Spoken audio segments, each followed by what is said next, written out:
you all name some leaders, some Black history leaders that you all learned about in school?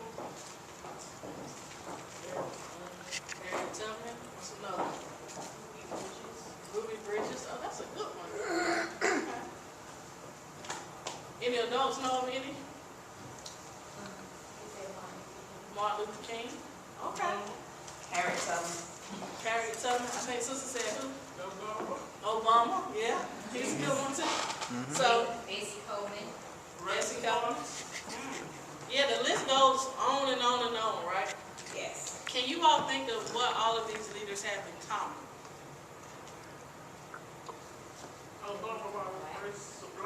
They're all black. They're black. They're African American, right? They all face great controversy. Right, they did. They all were faced with different obstacles. One of the main things when I was looking at these different leaders is what they have in common is they were all fearless. They didn't let fear hinder them from accomplishing what they were trying to do. The Bible talks to us in reference to two different types of fears. The first type of fear is something that's very beneficial to us. It's having the fear of the Lord in us, right?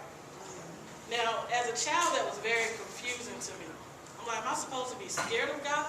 Is that what fear of the Lord means? What fear of the Lord means is that we reverence His power and His glory.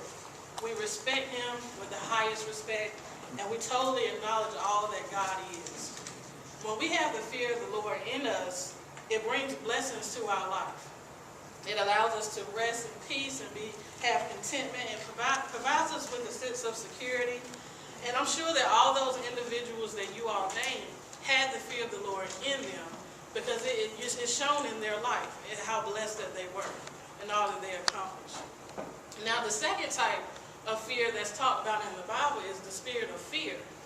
Now, the spirit of fear is something that's not good for us to have. The Bible tells us that God has not given us the spirit of fear, but of power, of love, and of sound mind. We must understand that fear does not come from God, okay? God understands that we're not perfect, and there will be times that we're going to be scared, we're going to be anxious, but the good thing is that throughout the Bible, from Genesis to Revelation, He constantly reminds us to fear not, for I am with you. God tells us not to be afraid, to be alone, to be weak, to not be heard, to not be afraid of lacking any needs. Now, what we need to do to overcome this fear and to be like those leaders that came before us, we must trust fully in Him and have faith, because only faith and trust is going to drive out that fear. Okay? Now, so when you begin to feel like fear is consuming you, the things that you need to do, I want you to think about those great leaders that came before you. The same strength that God placed in them, He's also placed in you. So you have that same strength as those leaders. Even though we read about them in history, they've done great things, we possess those same qualities and characters. It's nothing that you cannot do. Because we can do all things through who? Who strengthens us, right? So there's no room for fear when we serve a God like the God that we have, okay? When you feel fear coming in mind, I want you all to, we're not going to do Bible verses this morning, but I do have a Bible verse and I want everyone to repeat. When you feel fear coming in your mind, I want you to be like the psalmist. It's Psalms chapter 56, verse 11. He said, in God I trust, I will not be afraid. What can man do to me? If you let that resonate and you repeat that every time you hear that fear coming in or feel that coming in, you'll be surprised at how it would drive it right on out. The Word of God will overcome that every time. Okay? So remember, when fear comes, remember we serve a God that protects us, He guides us, He provides for us. So there's no reason for us to be afraid of anything. So I want you all, especially the youth, I want you all to go out, be bold in your walk with the Lord, so that you may become all that He wants you to be. Okay? Amen. All right, so that's our meditation for children this morning. Before I sit, I do know that most of the children are not here today, but we do have the report cards. Several of them have turned them in.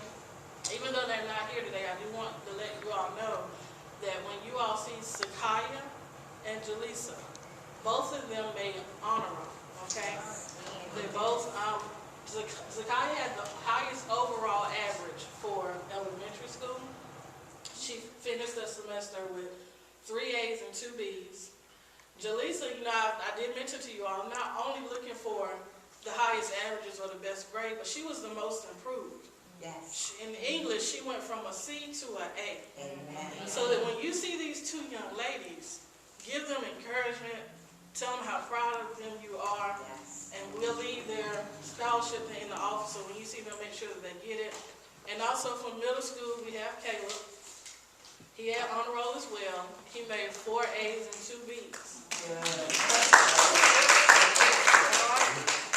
So make sure when you see them, give them encouraging words, because we're learning right now about the leaders in history, but we have the future leaders right here now that's doing great things in school, and they're shaping themselves to become really well. And also Quavez, our high school student, he made all A's on his report card. Let's give him a round of applause too.